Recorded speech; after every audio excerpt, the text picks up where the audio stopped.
UP की जनता पर टूटा कर्ज का पहाड़। हर व्यक्ति हुआ 37,500 का कर्जदार।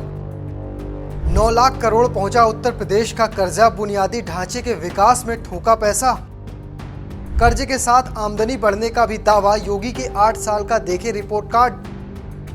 उत्तर प्रदेश आज किसी पहचान का मोहताज नहीं है। पिछले 8 साल में यूपी में सीएम योगी की सरकार है और इस वक्त यूपी में राज्य वित्त आयोग की रिपोर्ट खूब चर्चा में है। इस रिपोर्ट में सबसे ज्यादा चर्चा इस बात की हो रही है कि यूपी पर कर्ज बढ़ता जा रहा है। अब यूपी में 9 लाख करोड़ का कर्ज हो गया है। अगर इसे हर आदमी पर बांटे तो यूपी में हर व्यक्ति पर 37,500 का कर्जा है। इस रिपोर्ट में प्रति व्यक्ति आय बढ़ने का भी दावा किया गया है। तो चलिए आपको विस्तार से इस रिपोर्ट के बारे में दिखाता हूं। उत्तर प्रदेश में जहां बुनियादी ढांचा और औद्योगिक विकास तेजी से बढ़ा है, वहीं राज्य पर कर्जे का बोझ भी लगातार बढ़ता जा रहा है। अनुमान है कि पिछले 5 वर्षों में यूपी का कर्जा 6 लाख करोड़ रुपए से बढ़कर 9 लाख करोड़ रुपए पहुंच गया है। हालांकि राज्य वित्त आयोग के मुताबिक सरकार का राजस्व घाटा अभी भी 2.97% है, जो आरबीआई की तय सीमा के भीतर है। यही वजह है कि बीते 5 सालों में राज्य के बजट का आकार लगभग 2 गुना हो गया है। वित्त आयोग का मानना है कि किसी राज्य पर कर्जा बढ़ने का हमेशा नकारात्मक प्रभाव नहीं होता है, क्योंकि ये अक्सर बुनियादी ढांचे और विकास कार्यों में बढ़ते निवेश के संकेत होते हैं। शर्त यह है कि खर्च पूरी तरह से पारदर्शी और फिर प्रबंधन तथा पुनर्भुगतान की योजना स्पष्ट होनी चाहिए। लेकिन अत्यधिक ऋण से विकासशील अर्थव्यवस्था पर दबाव बढ़ सकता है, खास करके ब्याज भुगतान के बोझ की वजह से। ऐसे में यूपी सरकार या कहीं यूपी जैसे बड़े राज्य के लिए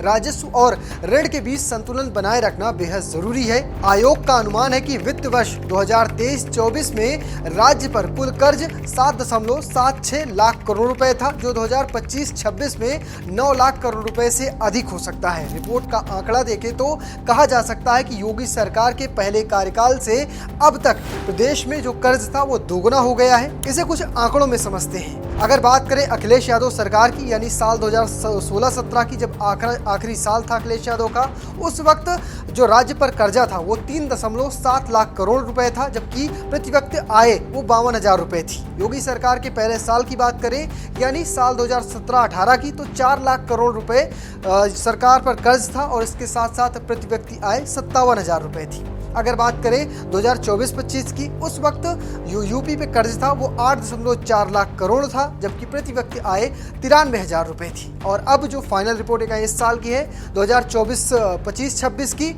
इसमें है 9 लाख करोड़ रुपए कर्ज हो चुका है, जबकि 1,08,000 रुपए प्रति व्यक्ति आय है। सरकार द्वारा लिए गए कर्ज का उपयोग यदि सड़क, बिजली, जल, शिक्षा, स्वास्थ्य जैसे बुनियादी ढांचे के विकास में किया जाता है तो इससे न केवल आर्थिक गतिविधियां तेज होती हैं, बल्कि राजस्व में भी वृद्धि होती है। वित्त वर्ष 2025-26 में यूपी का अनुमानित राजकोषीय घाटा 91,400 करोड़ रुपए है, जो राज्य के सकल घरेलू उत्पाद जीएसडीपी के करीब 2.97 है। ये स्तर केंद्र सरकार के अधिनियम से तहत तय की गई 3% से जो सीमा है उसके भीतर है। इससे साफ है कि राज्य सरकार ने अब तक वित्तीय अनुशासन बनाए रखा है। इसी वित्तीय प्रबंधन के चलते प्रदेश में प्रति व्यक्ति आय में भी बढ़ोतरी दर्ज की गई है। 2024-25 में प्रदेशवासियों की प्रति व्यक्ति आय 1 लाख करोड़ रुपए के आंकड़े को पार कर गई है। ये 1,08,572 रुपए तक पहुंच गई है। अगर बात करें योगी सरकार के पहले कार्यकाल की, तो उस वक्त प्रति व्यक्ति आय 57,000 रुपए के करीब थी। राज्य वित्त आयोग की रिपोर्ट आने के बाद यूपी के पूर्व मुख्यमंत्री अखिलेश यादव ने योगी सरकार पर तंज कसा है। सोशल मीडिया साइट एक्स पर उन्होंने क्या कुछ लिखा, चलिए आपको दिखाता हूँ। भाजपा ने या तो दर्द दिया है या कर्ज दिया है। भोली जनता पूछ रही है कि ट्रिलियन डॉलर अर्थव्यवस्था का दावा करते समय उत्तर प्रदेश भाजपा सरकार प्रदेश के प्रत्येक व्यक्ति पर जो 37,500 का कर्ज है वो जोड़ती है या नहीं।